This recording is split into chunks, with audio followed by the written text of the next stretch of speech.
Está no ar, estourando a bolha.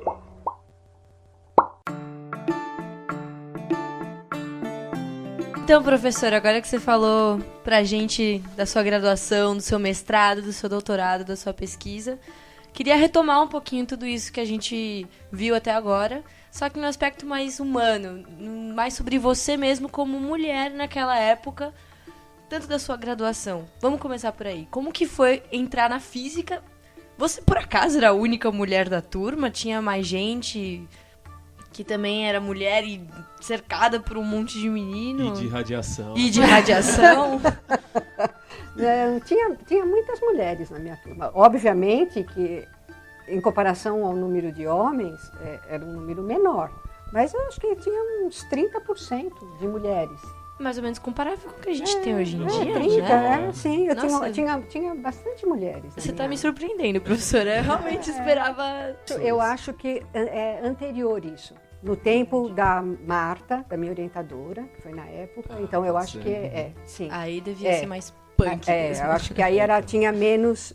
Porque na física tinha quantos professores e professoras? Então, tinha poucos. Aí que Tinha dava pra poucos. ver a diferença, né? Hoje em dia. Até que nem tanto.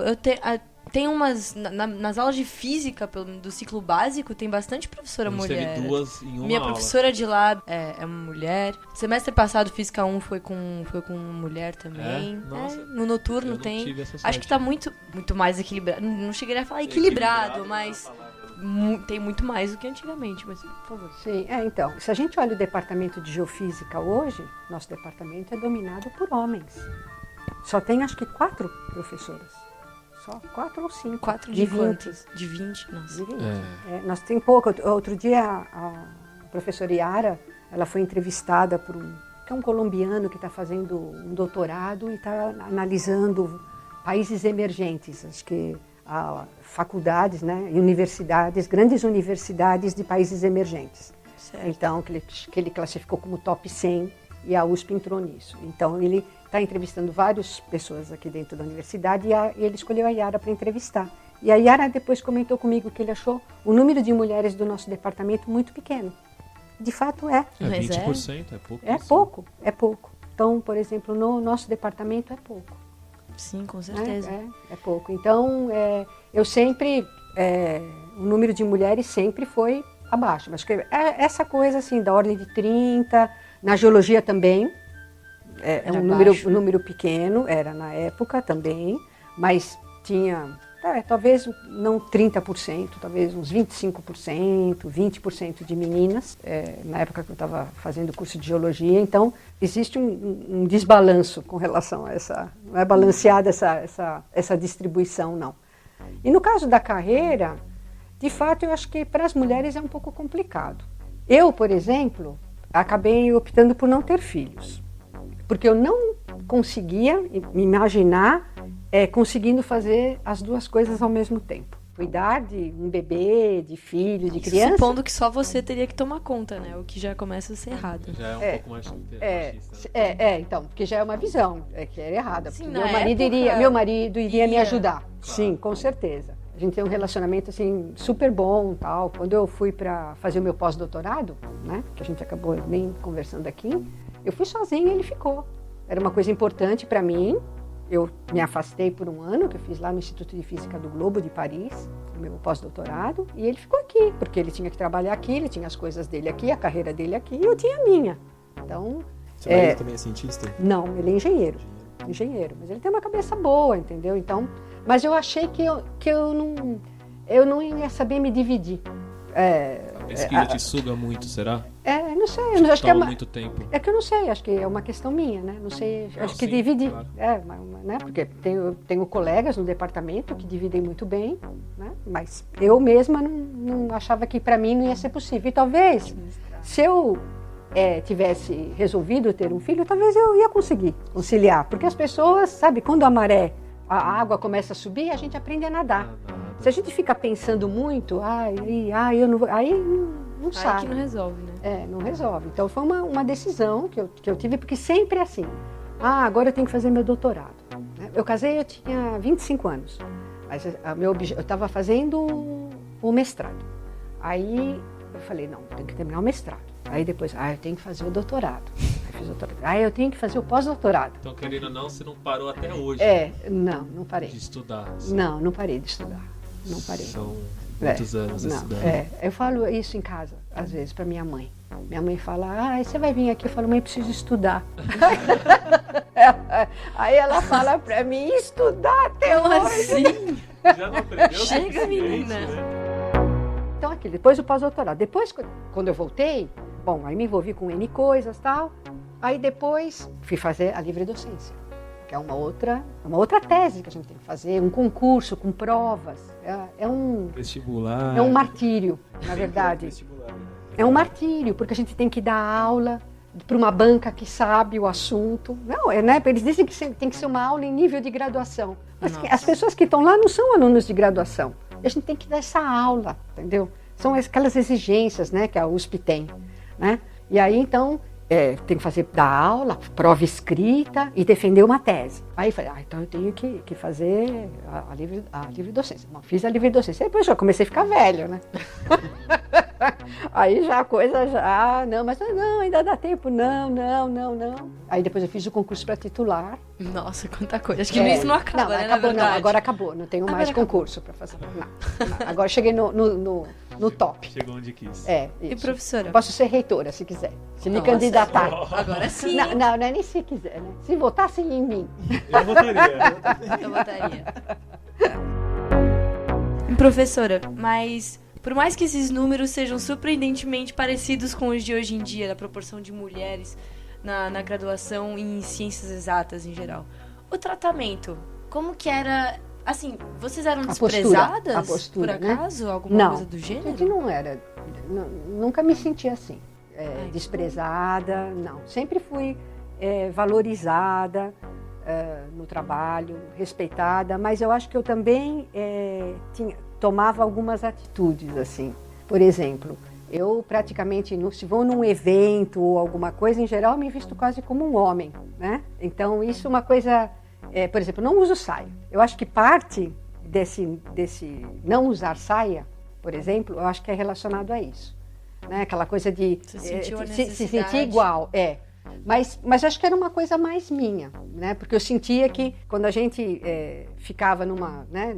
Se você fosse, por exemplo, muito bem arrumada, alguma coisa, eu achava que as pessoas não iam levar tão a sério. Exato. Como eu me vestindo de uma maneira, digamos, mais sóbria. Okay. Né? Mas talvez seja uma coisa minha. Acho que não, professora. Sinceramente, eu acho que não. Não.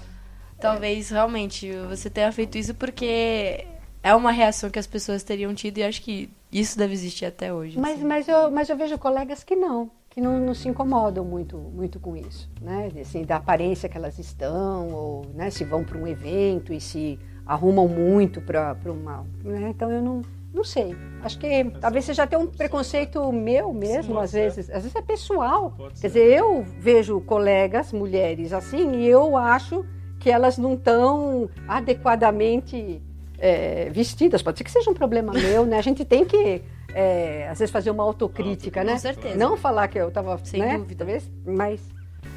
O surpreendente é ver que o mundo acadêmico ele é muito mais evoluído em relação a esse tipo de coisa do que, de repente, sei lá, suas amigas que foram fazer secretariado não devem ter essa mesma... Exato. Eu queria retomar isso, inclusive, porque você era... Como que é o nome daquela... Xenólito. Essa aí, essa rocha barra pedra aí. Xenólito. Queria ser o xenólito da turma lá. Eu acho que era já no curso, né? Lá com minhas amigas do secretariado então, exatamente. E você se sentia bem em relação a isso? Como que era ser assim, aquela pessoa mais diferente que não queria secretariado? Você era nerd? Um pouco. Um pouco. Eu achava aquilo, gente, né? Fazer secretariado, fazer aquele trabalho todo... Não, igual todo dia. Porque, assim como as mães pensam, ai, gente, fazer física. Tomar radiação todo dia, tão igual. Mas não é igual, né? A gente faz cada dia uma coisa, né? Claro, então é diferente. Não tem aquele trabalho da rotina, aquela coisa... Lógico, a gente tem a gente tem uma rotina. Né? Isso talvez é mérito de ser um acadêmico, talvez, não é? Acho que a academia te tira um pouco do Quase arroz todo com mundo feijão. fala que a profissão cientista é aquela que você não Não tem faz monotonia, igual, você faz Não todo tem. dia. Exato. A gente pode fazer, lógico, dentro de certos parâmetros, o horário para trabalhar. Né? Então, eu, por exemplo, eu gosto de trabalhar à noite, né? Gosto muito de trabalhar à noite. Então, se eu posso vir mais tarde, que eu não tenha que dar aulas, alguma coisa, eu posso fazer isso. Levantar um pouco mais tarde. Outra coisa que me fez mudar bastante também foi... Eu já posso me aposentar, se eu quiser. Aí as pessoas me perguntam assim, você pode se aposentar? E o que você está fazendo lá? Né? Ainda mais Não porque é a mesma coisa, né? Nunca foi monótono, Então, aí é difícil explicar para as pessoas. Sabe o que você tá fazendo aqui ainda? Exato. Estudando. Né, mas aí as pessoas perguntam, mas você ganha mais, né, para ficar lá trabalhando? Não, né? Prazer. Então, ainda mais que eu passei por um problema de saúde grave, então as pessoas falam, vai aproveitar a vida, né? Mas o que é a vida? Pra mim é isso. Então, certo? Você A já gente, tá a gente tem que aproveitando fazer o que gosta, Com né? certeza. Então, eu acho que é isso. Mas com relação ainda o machismo, olha, em algumas áreas da ciência existe ainda. Eu acho que eu não fui um alvo assim, de coisas machistas, mas conheço pessoas que foram. Né? Então, eu acho que isso ainda um pouco, mesmo no meio acadêmico. A gente conhece pessoas que foram hoje em dia. Então, no meio acadêmico tem machismo. Tem machismo, sim. Então, eu acho que talvez eu tenha sido até uma pessoa privilegiada, né, de nunca ter acontecido uma coisa intensa comigo, mas eu tive com colegas. Talvez esse seja um motivo de eu então, ser muito sóbria, pode ser, porque eu tive colegas próximas que foram alvo de... Talvez o motivo de você não ter sido alvo tenha sido esse também, pode ser. Não sei, né? Não Então, deve mas eu sei que existe. Mas com certeza aconteceram muitas mudanças desde a sua época na graduação até hoje em dia em relação a isso, você acha? Eu acredito que agora é bem menos. Bem menos. Bem menos. Na época que eu era estudante, eu acho que era pior. Mais forte. Era mais forte. E mudando um pouco de assunto, Sim. eu quero saber um pouco, professora, como foi a experiência de se tornar uma professora? Porque até então a gente falou da sua pesquisa, do seu trabalho como pesquisadora, mas e como professora? Como foi se tornar professora e essas mudanças também com o passar dos anos? A gente, quando ingressa aqui na USP, o que a USP exige de nós é sermos pesquisadores. Então, nenhum de nós fez nenhum tipo de curso apropriado para ensinar. Exato. Então, o que a gente tenta fazer? Eu, por exemplo, copiar o estilo de um professor que eu achava que era um bom professor. Porque é assim que a gente aprende, né? Tendo um exemplo, né? E eu acho que... Deu certo. Não sei se deu certo, mas eu procuro dar o máximo de mim quando eu estou dando as aulas. Eu encaro com bastante responsabilidade. Eu não consigo, por exemplo, falar, hoje eu tenho aula, vou de cabeça assim falar. Jamais, não consigo. A cada ano que eu dou um curso, eu procuro mudar. A matéria que eu dou é uma matéria que é a Evolução e Dinâmica Interna da Terra. É uma matéria que está a cada dia mudando. A gente tem... fazendo essa matéria. Então, eu não fico repetindo aquela mesma coisa. A cada ano eu acrescento alguma coisa. Isso é uma coisa assim minha. E eu acho que a experiência que eu tive, porque eu fui coordenadora do curso de graduação. E essa experiência me mexeu ainda mais comigo, porque os alunos vinham para mim como se eu fosse uma mãe conversar dos problemas. E existem alunos com problemas terríveis, problemas graves, que a maioria de vocês nem fica sabendo. E aquilo me mexia muito comigo, né?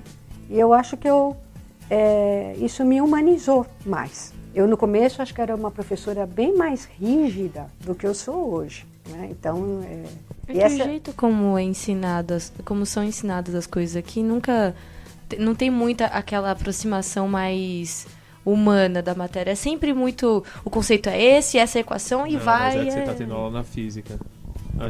Aqui é diferente. Não, eu sei. Tanto que as matérias de astronomia são muito melhores do que as que eu tenho na física. Me ajudam muito mais a absorver o curso em si. Só que a gente ainda tem muita matéria do curso básico que vai ser essa aproximação muito rígida e muito fria.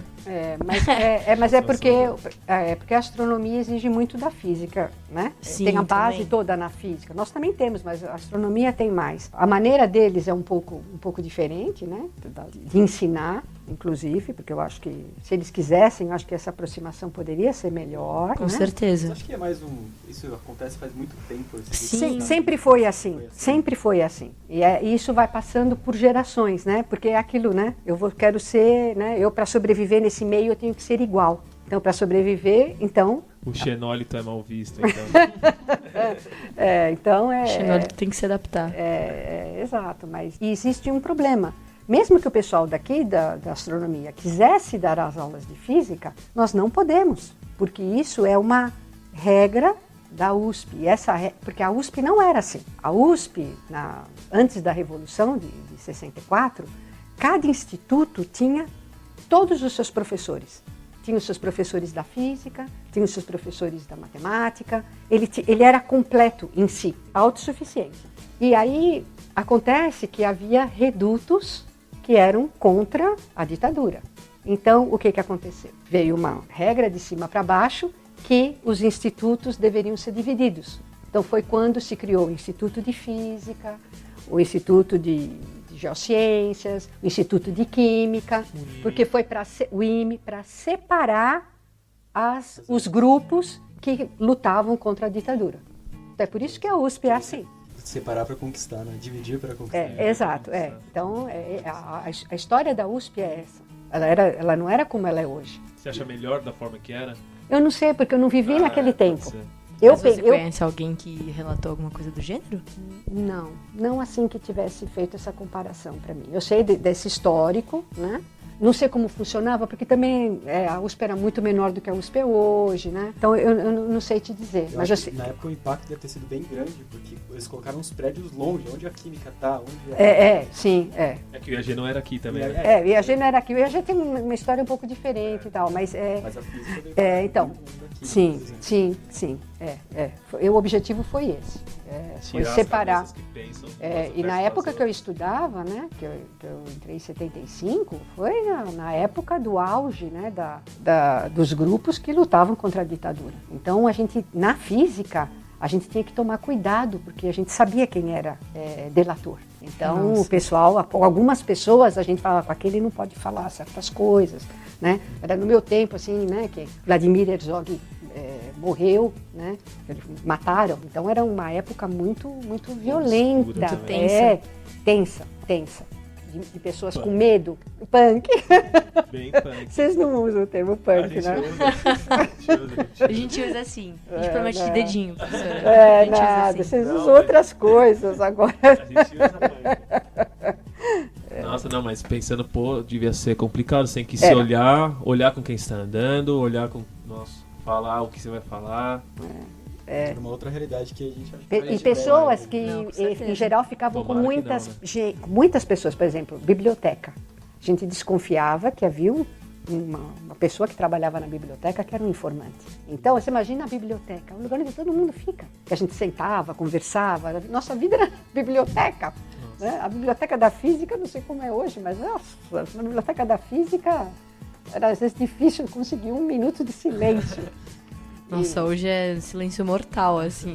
Tá todo mundo no CA, né, também, não tá mais na biblioteca. Então a gente sabia com aquele, né, tomar cuidado, né, porque ele ficava onde? No lugar onde ficavam os alunos, né? Claro.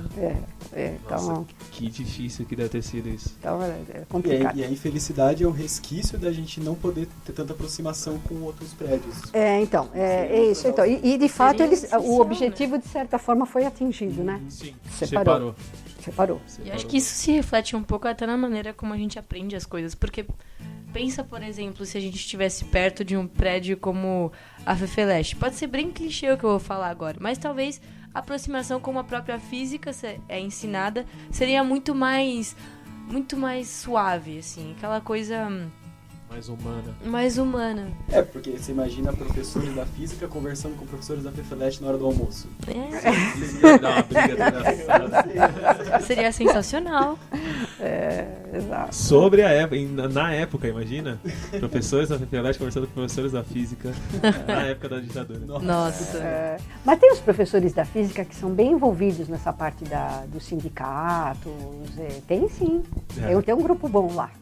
Sempre teve, sim, sempre teve. É uma coisa que, hoje acho que não é mais assim, mas na época que eu era estudante tinha os alunos, né? Os bons alunos iam para física teórica, né? Os alunos que eram mais ou menos iam para experimental.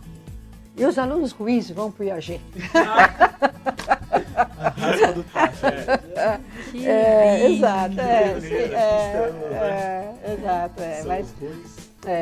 Isso a gente brincava entre nós, né? Então os bons vão para física teórica, né? Os mais ou menos vão para física experimental. E o resto vai para o IAG. Aí depois tinha o IPEM, né? Aí era o resto do resto vai para o IPEM. Então você passou pelos três.